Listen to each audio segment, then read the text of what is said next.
Hello guys, నేను మీ దక్ష. ఇంకా ఈరోజు నేను మీకు చూపిపోతున్నా దగ్గు జలుబు వచ్చినప్పుడు మనం వాటర్ని ఎట్లా తయారు చేసుకోవాలో. ఇంకా మీరు ప్లీజ్ నా ఛానల్ని లైక్ చేయండి, షేర్ చేయండి, ఇంకా సబ్స్క్రైబ్ చేయండి. Let's start. చేయటానికి ముందుగా మనం కొద్దిగా అక్వాగార్డ్ వాటర్ తీసుకోవాలి. ఇంకా కొద్దిగా కుండ వాటర్ అంటే చల్లటి వాటర్. కానీ చల్లటి వాటర్ మీరు ఏంటంటే ఫ్రిడ్జ్ వాటర్ తీసుకోకూడదు. ఎందుకంటే ఫ్రిడ్జ్ వాటర్ ఏంటంటే కొద్దిగా ఎక్కువ చల్లగా ఉంటుంది, కానీ కుండ వాటర్ అయితే ఫ్రెష్గానే ఉంటుంది. అందుకే సో ఏంటంటే ఇప్పుడు మీ దగ్గర కుండ కూడా లేదు, బట్ ఫ్రిడ్జ్ పెట్టుకోవద్దని అంటేనే కదా.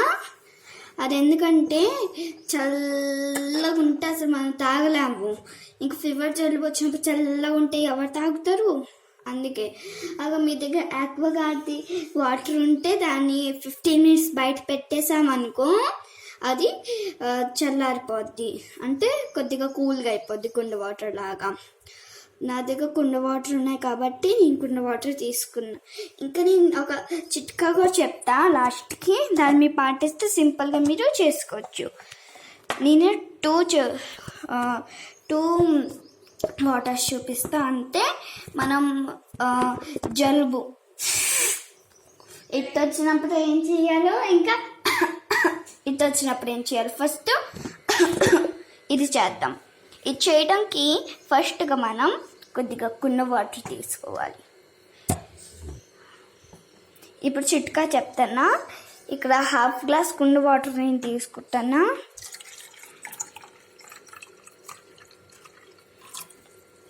ఓకే, దీంట్లో 1/2, కానీ దీంట్లో రాదా 1/2, ఎందుకంటే ఇది దీనికన్నా కొద్దిగా పెద్దది ఇది. ఓకే, నెక్స్ట్ మళ్ళీ ఇంకొక చిట్కా. దీన్ని ఏంటంటే అక్వాగార్డ్ వాటర్ని మనం ఈ 1/2 తీసుకున్నాం కదా, ఈ 1/2లో 1/2 చేసామనుకో, ఈ అక్వాగార్డ్ వాటర్ని మనం తీసుకోవాలి.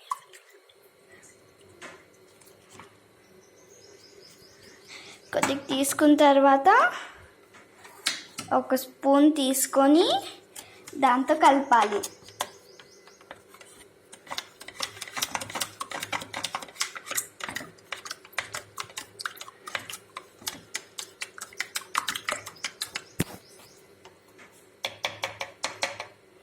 కలిపేసాం. ఇది దగ్గు వచ్చినప్పటికి. ఇప్పుడు నెక్స్ట్ ఏంటంటే ఇటు వచ్చినప్పటికి, దీంట్లో ఏంటంటే 1/2లో ఇప్పుడు 1/2లో 1/2 తీసుకోవాలి. దాంట్లో ఇప్పుడు మళ్ళీ 1/2 నీళ్ళు పోయాలి. ఇప్పుడు చూడండి, ఈ రెండు ఒకటే అయినాయి కదా. సో దీంట్లో ఏంటంటే వేడి వాటర్ కొద్దిగా ఎక్కువ పోయాలి. సో నేను అక్వాగార్డ్ వాటర్ పోయాలి. ఓకే, ఎక్కువగా కావాలంటే ఫ్రెండ్స్ మీరు చూడొచ్చుకి దీని క్వాంటిటీ ఎక్కువ ఉంది, ఎందుకంటే దీంట్లో అక్వాగార్డ్ వాటర్ పోయాలి ఎక్కువ. దీంట్లో అయితే చిట్కా ఒకటే ఉంటుంది దీనికి, ఇంకా దీనికి, బట్ దీంట్లో అక్వాగార్డ్ వాటర్ ఎక్కువ పోయాలి. ఓకే, మనం ఈ రెండింటిని మిక్స్ చేసామనుకో, మనం దగ్గు వచ్చినప్పుడు వాడవచ్చు, జలుబు వచ్చినప్పుడు కూడా వాడవచ్చు. Okay, thank you for watching. ఇంకా ఫ్రెండ్స్ ప్లీజ్ నా ఛానల్ని లైక్ చేయండి, మీ ఫ్రెండ్స్కి షేర్ చేయండి, సబ్స్క్రైబ్ చేయండి, పక్కన ఉన్న బెల్ ఐకాన్ని యాక్టివేట్ చేయండి.